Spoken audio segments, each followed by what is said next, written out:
Now, as I said before, 23. These are circle templates that are very available in the United States. You can buy them through the internet, I'm sure.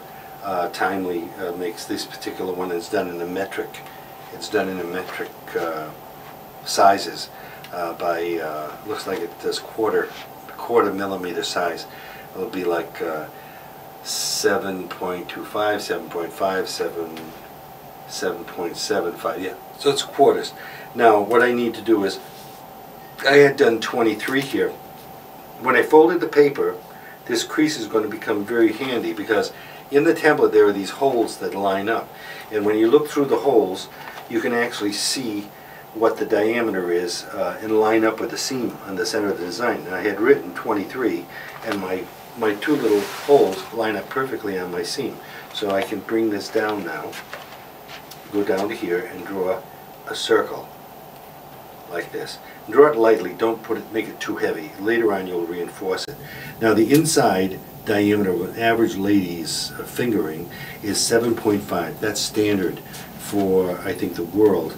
And in European measurements it's 54 or something like that. But that's Western. We go by millimeters when we're designing. So that's 17.5. I again match up the line, and just to make sure I do only half of it.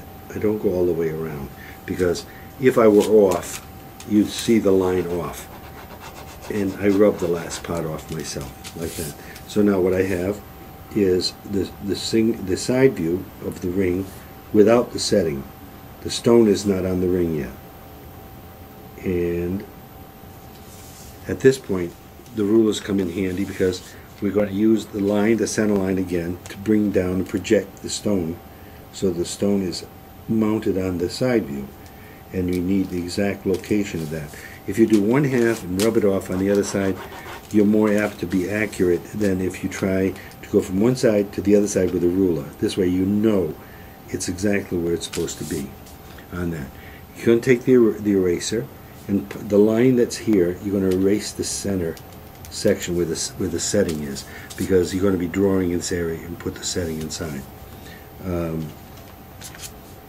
Now we had said that it's 4.2. 4.2 is the depth. You can allow 5 millimeters. 1, 2, 3, 4, 5. If I go to here, this is 5 millimeters, and I'm going to change the shape of the ring just slightly to give the feeling that the setting is up higher, like this. And then line up the center line of the ruler with the line, the crease in the paper. Then you're always in line with this piece, like this. Now I'm going to draw the stone will be here, and I do one half of it. And then I will just rub it off on the other side, and I can be sure that the table of the top and the girdle is about where I want it. This will be erased on each side. I'm taking part of that, this part of the circle of the 23 off. Now I don't know if you can see closely at the shape of this right now. You're going to start to make decisions yourself as you go along.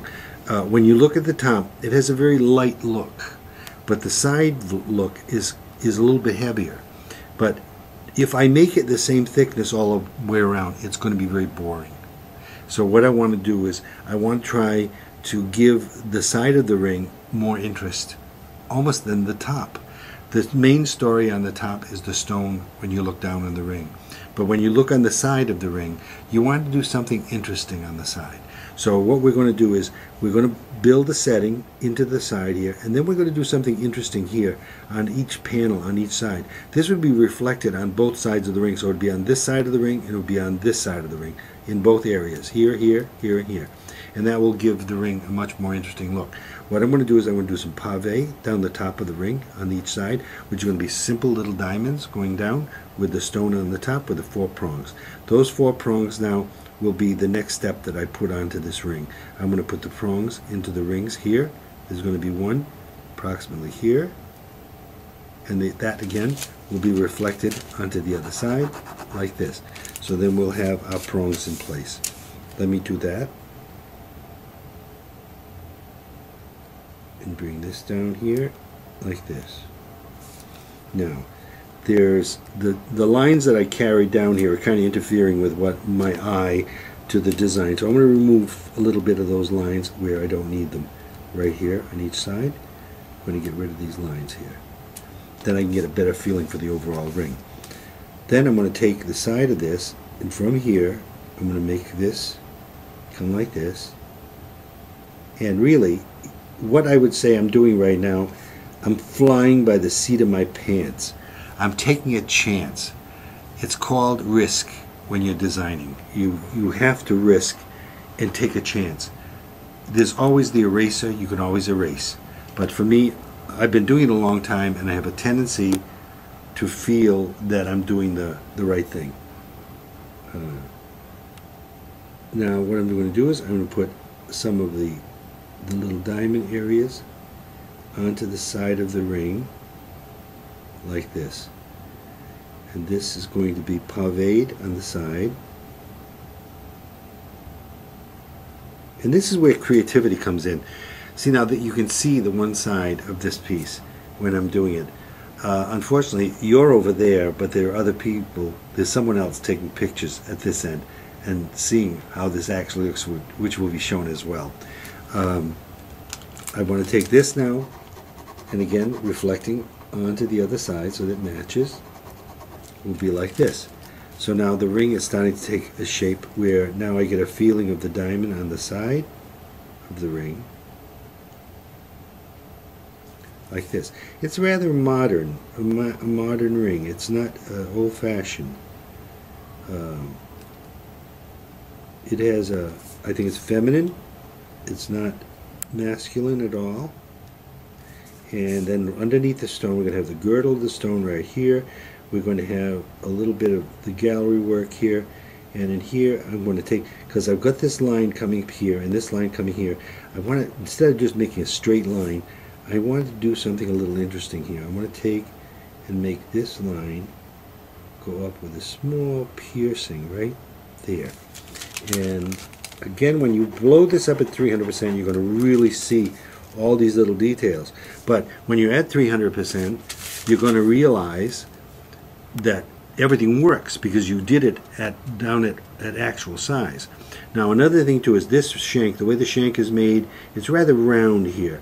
I'm going to take some liberty and I'm going to do something. I'm going to turn it over on this side and I'm going to see how I like this. If I take this and keep my diameter at 23 here, but then bring this in slightly like this, coming in so that I will come to a point where I'm actually eliminating some metal here, but I'm creating a nice flow to the coming up, how the ring comes up on it. And these are little steps that you can take later on. I like that look, as opposed when I look at this side and I look at that side, I like this look. I think it looks very nice. So I'm going to take and erase my line here, and you can see now the difference between, let me erase, I don't like these lines here, this is not very nice here. You can see the lines here, how this side in relationship to this side, this is much more attractive. It has a nice flow into the ring. So now I'm going to take and do the same thing here. I'm going to erase this side, take that line out of here. I'm going to come onto this side, and I'm going to put this here. What it's going to do, every time you make a change, you have to keep looking at all your, I guess I can't rub it off until I put it on this side, huh? Okay, so now we're going to put it on this side. Now I can rub it off, and I can actually take the one in the back off. Okay, and now I've got this here in this fashion, like this, and this gives us the side view of this ring. What I'm going to do here also, I'm sharpening my pencil a little bit, and now my top has changed. Because I made, when this was round, coming around like this, it was perfectly smooth. It was just smooth. But now it's taken on a little different character. I'm going to use my center line again, and I'm going to bring my ruler so that I come out to where I made the change, out here. And I'm going to make this come straight up here, so I know this is where the shoulder is. Do the same thing on the other side. The shoulder's there. Now I've got it on this side. What I'm going to do now is I want to put the diamonds on the top. I need to sharpen a little bit here.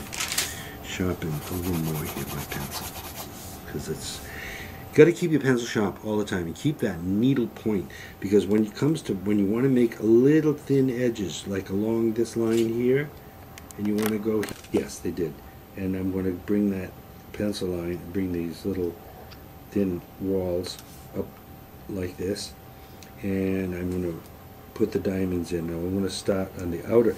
I'll start on the outer edge because under the stone there's a little bit of room under there. You don't start in the inside, you start on the outside, because you know there's an end. So what you're going to do is you're going to put the stone right on the very end, a little round stone there. It's probably 1.2 millimeters to 1.5, and then you put a second stone here, prongs. Now what I want to do at this point is I want to just kind of make it darker. Also, I'm going to add another thing, a comfort fit inside the ring. I like to curve the inside of the rings because it makes the ring easier to take off. So this line is going to gradually fade out as it comes out to the top, but it creates a roundness inside of the circle. You want it round, so when you pull the ring off your finger it comes off easier, and that's why I'm putting this extra line in there, which will be amplified when I go at 300%. You see it more. And I'm going to do this, bring this out like this, and so this is what we end up with. Now there's the ring from beginning to end.